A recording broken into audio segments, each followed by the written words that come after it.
Do your quilt layers shift around when top stitching? Or when working with slippery fabrics, do they refuse to feed evenly? If so, a walking foot for your Bernette sewing machine could be a game changer.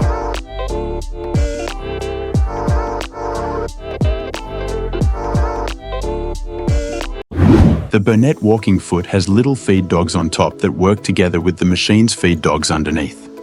They clamp your fabric layers evenly, preventing slipping and keeping everything aligned beautifully.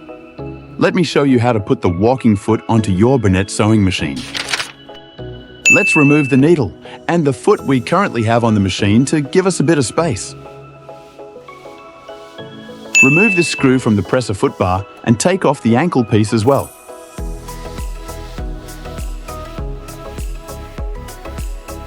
To make it easier to put the foot on, let's put the needle down as well.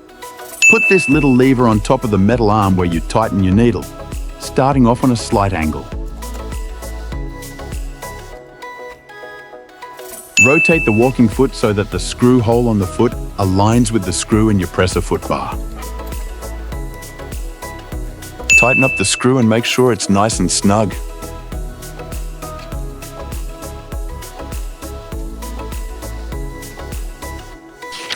That's it!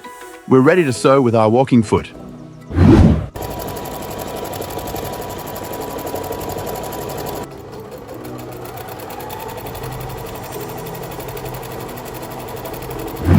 There's two variants of walking feet for the Bernette sewing machines. One for the Bernette B33 and B35, and another for the Bernette B37 and B38.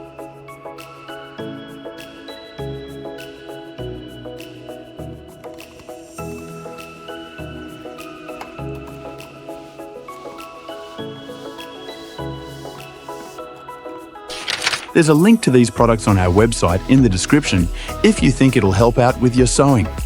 If you found this helpful, please leave us a like and consider subscribing.